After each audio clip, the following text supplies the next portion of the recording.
Vamos direto a Washington. Adriana Araújo, bem-vinda aqui ao seu Entre Nós. Que informações você traz pra gente desse dia depois, né? Da vitória de Donald Trump, você falando direto aí da capital americana. O que você tá vendo? Boa tarde. Quem diria, Adriana? Oi, Renan, Ju, Paula, tudo bem? Bom, Ju, o mercado financeiro estava apostando, né? Mas na reta final, inclusive algumas pesquisas mostravam dentro da margem de erro alguma vantagem para a Câmara. Erraram. Foi uma vitória tão grande que deu a Donald Trump a certeza absoluta de que ele seria presidente antes mesmo dele conquistar o número mínimo necessário para se tornar presidente, que são os 270 delegados do colégio eleitoral.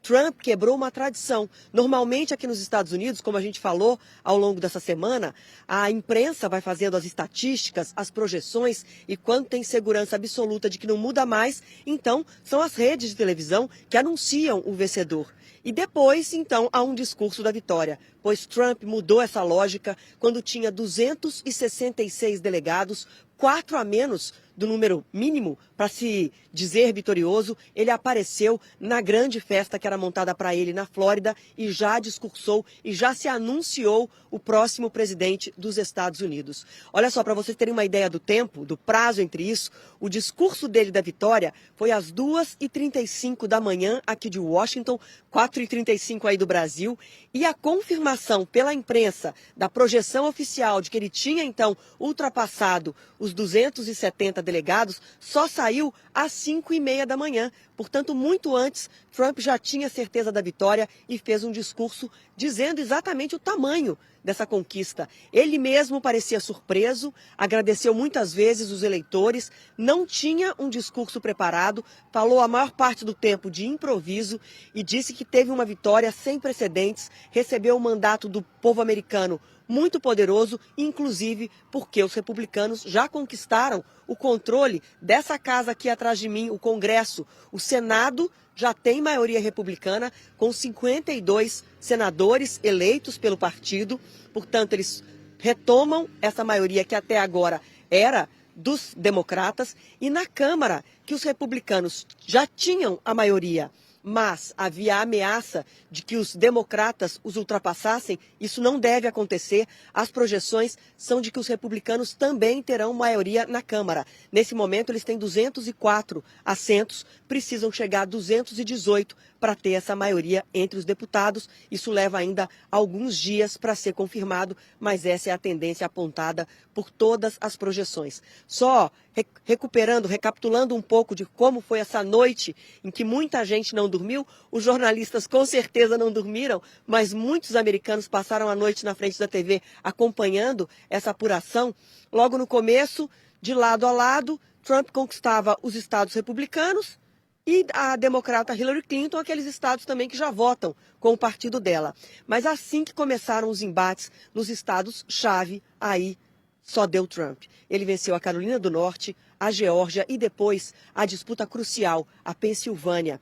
Ali, Kamala até saiu na frente, porque tem o voto das grandes metrópoles, mas depois, quando entrou o voto do interior, né, o eleitorado do interior, Trump vira e nesse momento, então, ele atinge 266 delegados e tem a certeza de que não tem como ele não ganhar, porque simplesmente ele estava à frente em todos os outros estados. O Wisconsin, que foi confirmado no comecinho da manhã, falta confirmar Michigan, Nevada e um terceiro estado que agora me fugiu, mas são mais 3 estados que faltam ser confirmados, e ele confirma, e Arizona, Michigan, Nevada e Arizona. É a falta de horas dormidas, viu, gente? Michigan, Nevada e Arizona são os 3 estados que ainda não concluíram, mas ele está à frente em todos. Michigan deve sair daqui a pouquinho, e Arizona e Nevada ainda demora um pouquinho mais, mas ele está na frente em todos. Ou seja, Trump caminha para confirmar essa vitória retumbante, vencendo em todos os 7 estados-chave dessa eleição. E só para a gente ter uma base de comparação,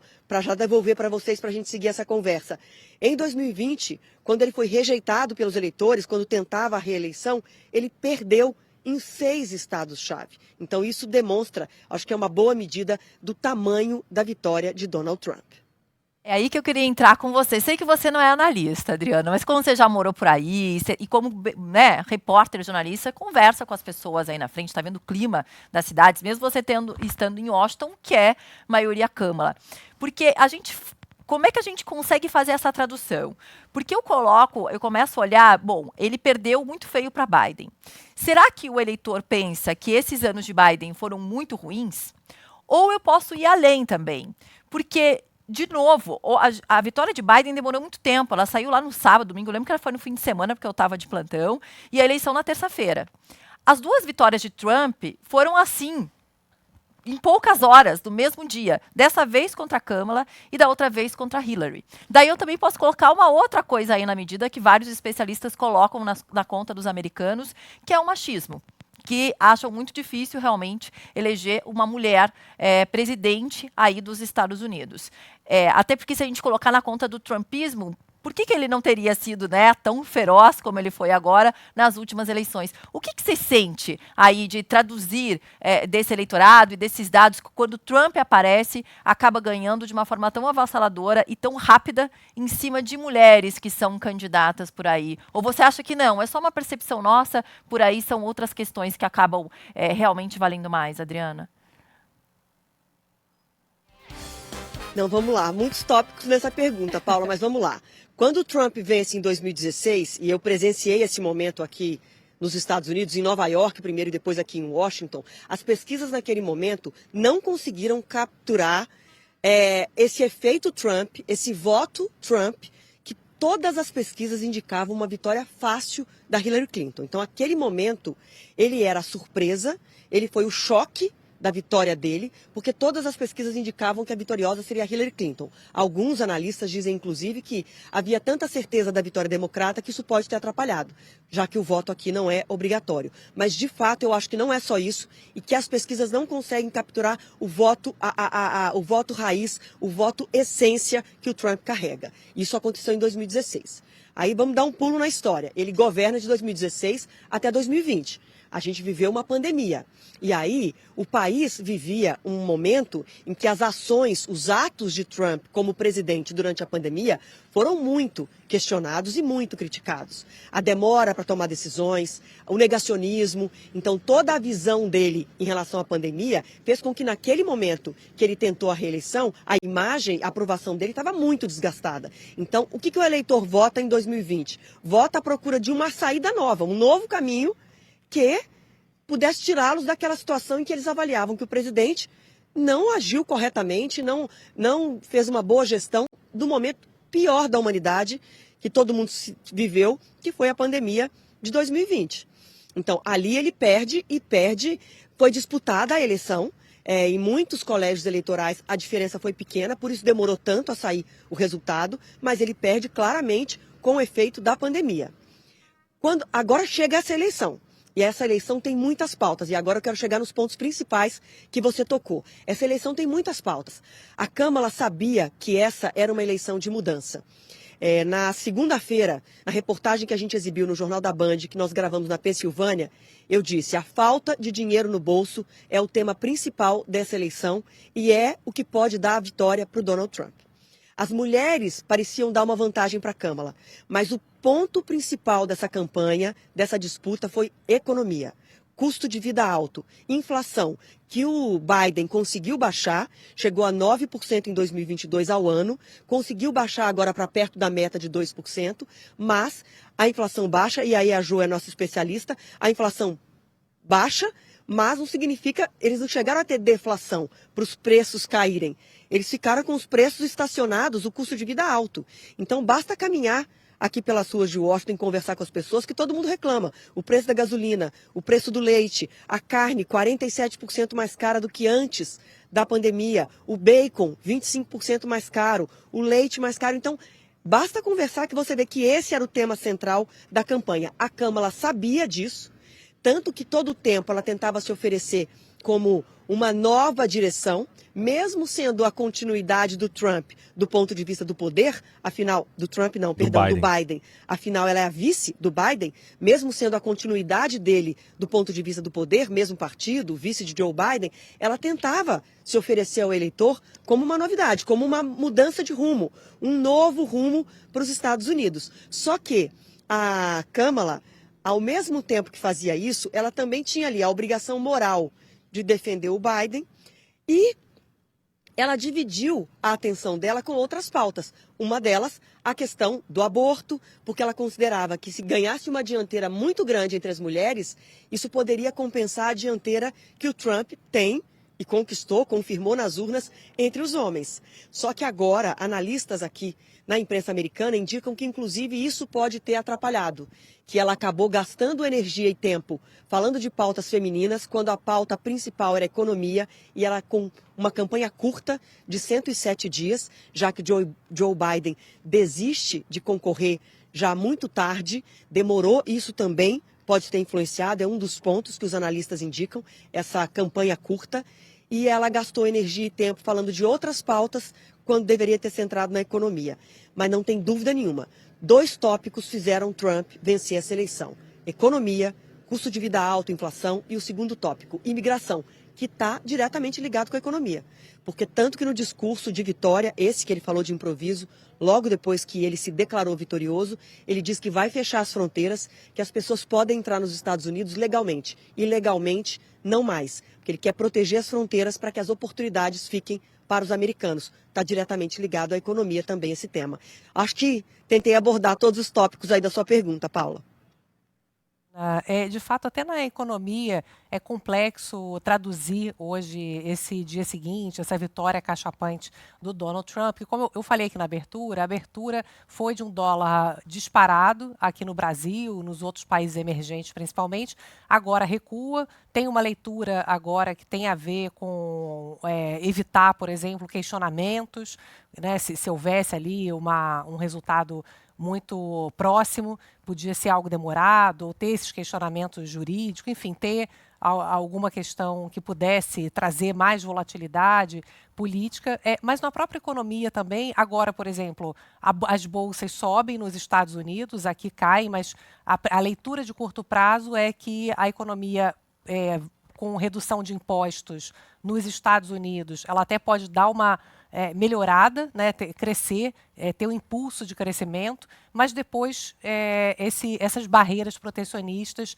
causariam inflação, enfim, dólar alto, juro mais alto, e no médio prazo esse crescimento não se sustenta. Enfim, é uma história que é uma leitura nesse momento dúbia. Adriana, que eu queria que você pudesse trazer um pouco a tua percepção de que a sensação é que as pessoas, como você falou, querem resolver, querem coisas práticas, não necessariamente estão pensando em algo mais, enfim, médio e longo prazo, querem pensar agora, querem resolver sua vida agora. E aí talvez você falando dessas pautas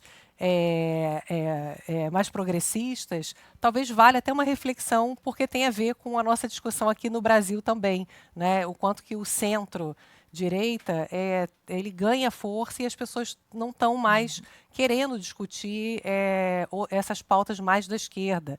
Enfim, eu acho que as coisas meio que se misturam, né? Um pouco nessa discussão do pragmatismo, aí talvez. Não, Ju, e é fácil fazer uma comparação dessa situação política aqui com a nossa realidade de eleições polarizadas aí no Brasil também. Embora os sistemas eleitorais sejam completamente diferentes, né? Inclusive aqui 2 partidos, porque com essa dinâmica do colégio eleitoral americano, em que quem ganha um estado fica com todos os delegados, né? Quem ganha leva tudo. Isso é o que faz com que o país tenha 2 partidos fortes. Porque se você quebra, né, divide em muitos partidos pequenos, ninguém vai alcançar esse número de 270 delegados. Então, essa dinâmica de que quem ganha um estado ganha tudo, leva todos os delegados do estado, acaba fazendo com que sejam 2 partidos fortes que se revezam no poder. Então é muito diferente a estrutura partidária, o sistema eleitoral é tudo muito diferente. Mas a polarização é perfeitamente possível fazer uma comparação com o que a gente vive aí no Brasil. Agora, só falando de forma prática assim, da economia, Ju, os americanos comuns, as pessoas com quem eu conversei, que eu entrevistei, você entra num táxi, num carro de aplicativo, conversa com a atendente do hotel, você conversa com as pessoas na rua, eles querem dólar no bolso. Eles se movem assim, quanto eu estou ganhando pela minha hora de trabalho. Quando os salários criados são mais baixos, e é o que eles vivem agora, o Biden conseguiu criar empregos, mais de 500 mil empregos criados na gestão Biden. Ele vem da pandemia, recebe o país ainda na pandemia com mais de 300 mil, um déficit, né?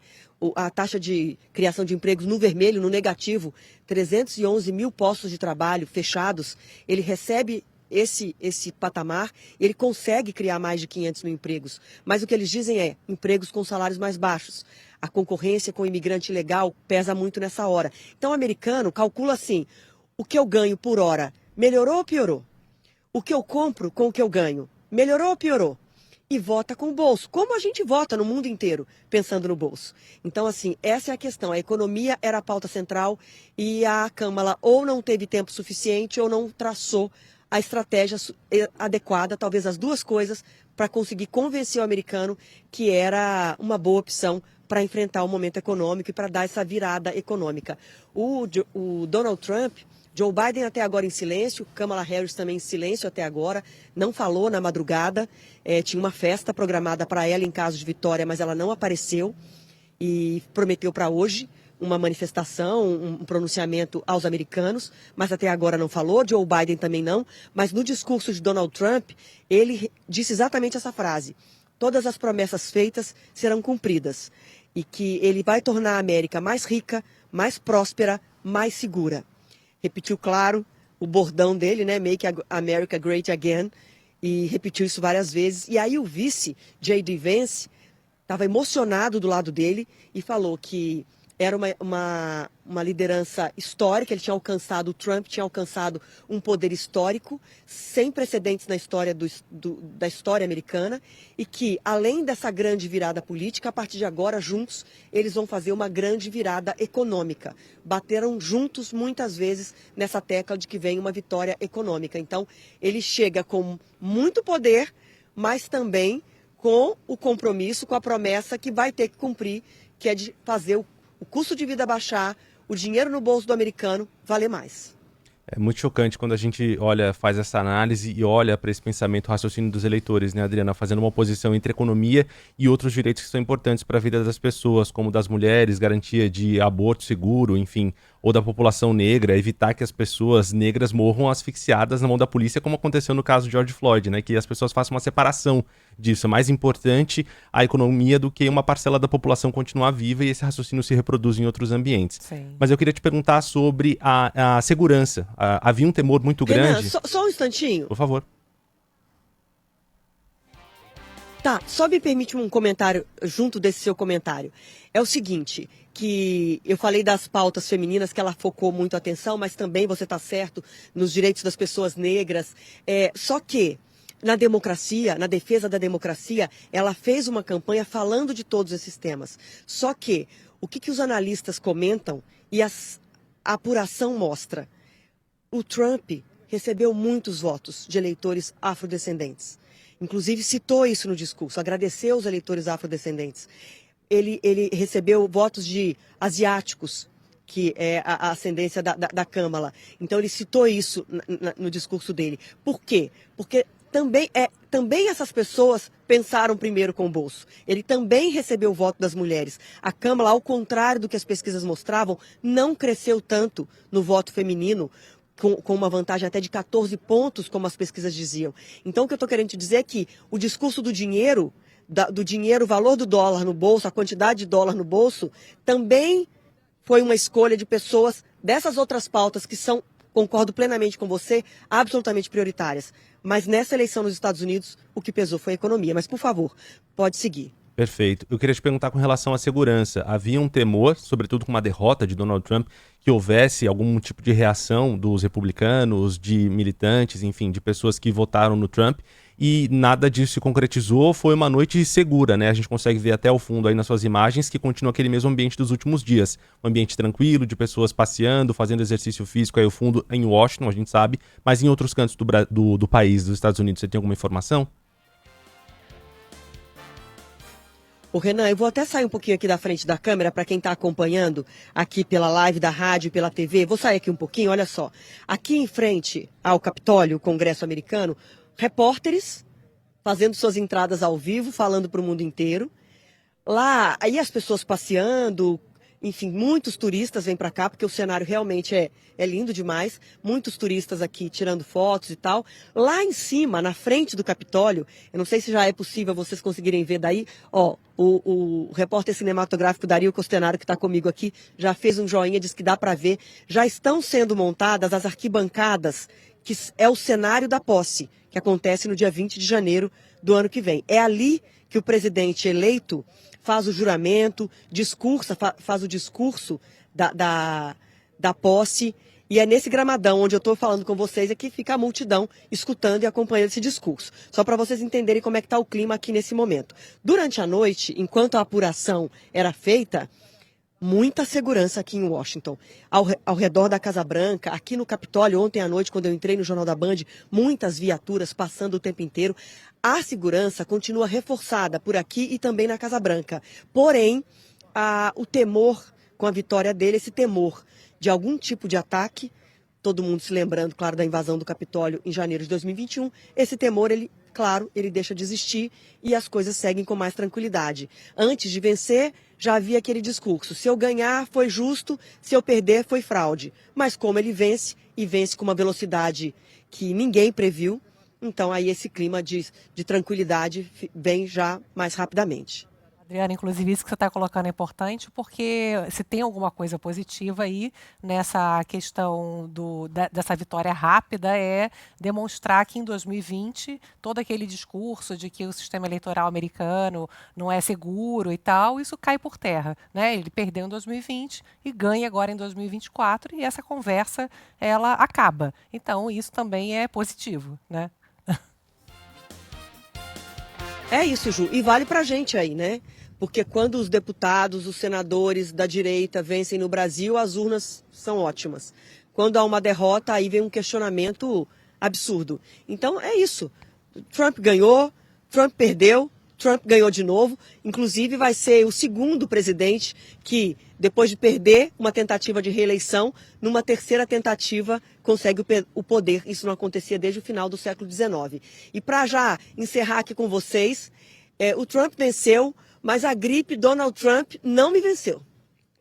Muito bem. Valeu, Adriana. Tá resistente. Cuide-se aí. É, isso aí. Casinho de Camomila. Cuide-se aí, a Adriana volta com a gente daqui a pouquinho. Até mais, Adriana. Um Vai beijo. poupando a voz até lá. Até já, pessoal.